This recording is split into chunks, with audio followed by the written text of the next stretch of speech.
누구에게나 일상에서 부딪히거나 괴롭히는 원수가 있어요.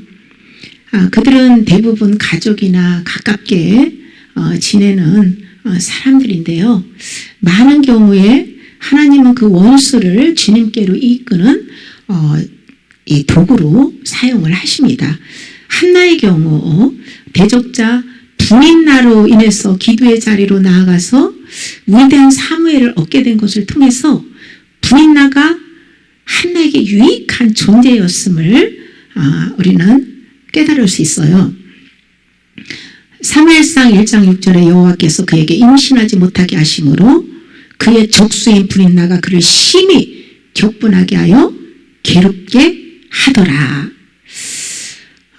이스라엘에서는요, 자식을 낳지 못할 경우에 첩을 얻는다고 해요.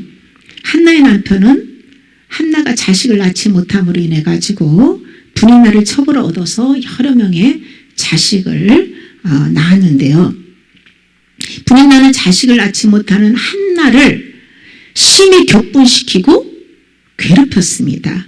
격분하다 히브리어 카이스는 괴롭히다, 약올리다, 슬프게 하다, 충동질하다, 화나게 하다 그런 뜻이 있어요.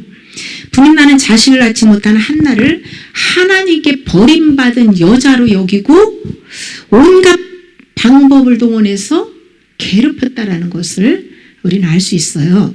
한나가 마음이 너무 괴로워가지고 하나님께 나아가서 통곡을 하면서 자식을 주시면 하나님께 드리겠다고 이렇게 서원을 하였어요.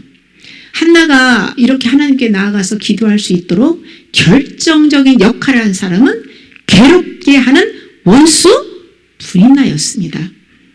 사랑하는 남편의 친절한 의뢰보다 원수의 악랄한 공격이 한나를 더 하나님께로 나아가게 했다는 것이죠. 하나님은 원수를 통해서 한나를 기도의 자리로 인도했고 자식을 하나님께 바칠 수 있는 포기의 은혜도 주셨습니다. 한나에게 대적하는 분인나가 없었다면 위대한 사무엘이 태어나지도 않았을 거예요. 하나님께서 부르시고 아들의 형상으로 우리를 빚으시기 위해서 연단하실 때는 가까운 곳에 분인나와 같은 원수를 붙여줍니다. 이런 원수는 사랑할 수밖에 없는 남편일 수도 있고 아내일 수도 있고 그리고 자식일 수도 있고 친정, 식구, 시댁, 식구, 부모, 형제들 아니면 이 교회에 함께 신앙생활하는 믿음의 형제들일 수도 있습니다. 우리 영혼을 성장시키는 사람들은 친절하게 잘 해주는 사람이 아니라 대적하는 원수입니다. 지속적으로 강력하게 괴롭히는 그 원수의 공격은 마음을 힘들게 해서 하나님께 나아가서 기도하지 않으면 견딜 수 없는 상태로 만드는 것이죠. 예수님께서 마태복음 10장 34절에 화평을 주러 온 줄로 생각하지 말라. 화평이 아니요 검을 주러 왔노라. 그 말씀을 하고 있어요. 예수님이 우리를 위해 구원하시고 성령으로 우리 안에 오셨잖아요. 그런데 먼저 화평을 주시는 게 아니라 검을 주러 오셨다고 하는데요. 하나님은 혼적 생명을 주기 위해서 먼저 집안 식구와 불화의 과정을 허락하신다는 거예요.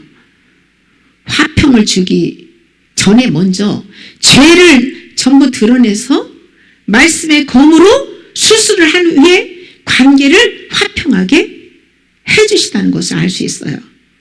그러니까 평화 후 전쟁이 아니라 전쟁 후 평화. 그러니까 모든 그 사실 문제가 있는 게 정상이에요. 문제 없는 게 문제예요. 문제가 있는 게 당연한 것이에요. 믿는 사람들에게는. 우리의 진짜 원수는요, 사단이죠. 근데 마귀는 사람을 통해서 역사하고 질병과 물질과 여러 가지 사건들을 통해서도 다양한 통로로 마귀는 역사를 하는데요. 그래서 원수가 사실 사람뿐만 아니라 마귀가 나를 힘들게 하는 모든 것들이 사실 원수인 거예요. 원수를 사랑하라는 것도 결국 원수가 나를 포기시킴으로 해서 하나님과 이웃과의 관계를 화평하게 회복시켜주기 때문에, 그래서 원수를 사랑하라는 것이죠. 시편에 보면 다윗의 기도, 또 주를 향한 그의 갈망과 탄식은 시기심으로 핍박하고 죽이려고 하는 사울로 인한 것이었어요. 사울에게 쫓기고 주변 사람들에게 억울한 일을 당했을 때에 다윗은 시편 39편 9절에 내가 잠잠하고 입을 열지 아니함은 주께서 이를 행하신 까닭이니이다 라고 고백을 합니다. 그러니까 원수가 나를 괴롭혀도 할 말이 없는 거예요. 하나님이 허락하셨기 때문에. 다윗은 하나님과 가로막힌 죄를 제거하기 위해서 사울과 괴롭히는 주변 사람들을 허락하셨다는 것을 깨닫고 연단을 달게 받아들였습니다. 다윗의 유일한 피난처는 하나님의 임재 안에서 기도하는 것이었어요. 다윗이 사울을 피해서 도망다니며 연단받은 세월은 오래 걸려서 결국 끝이 났죠. 원수 사울을 도구로 해서 하나님의 훈련을 통과하고 나서 하나님의 마음에 합한 자가 되어서 이스라엘의 왕이 되었어요. 다윗을 온전하고 아름다운 사람으로 만들어준 가장 강력한 훈련의 도구가 사울이었습니다. 요셉의 경우도 애굽의 노예로 팔아버린 형들을 원망할 수 있었지만은 종살이를 하며 옥에 갇히는 시험을 당하면서 하나님이 생명을 살리기 위해서 형들을 이용하시고 또 하나님이 섭리하시고 뜻하신 모든 것을 깨닫고요, 원수인 형들을 용서하고 그들을 위로하고 그들을 돌보고 품었다는 것이죠. 하나님이 원수와 같은 사람이나 각종 어려움을 허락하시는 것은 1차적으로 나의 영혼을 살리고 두 번째는 이웃을 살리기 위해서예요. 하나님께서 믿음과 순종을 가르치시기 위해서 우리의 삶의 대적자 원수를 허용하십니다. 옛 생명을 죽이고 새 생명으로 거듭 태어나게 하기 위해서 사울과 같은 사람을 붙여줍니다. 이때 사울을 통해서 내 속에 똑같은 사울을 발견해서 회개해야 합니다.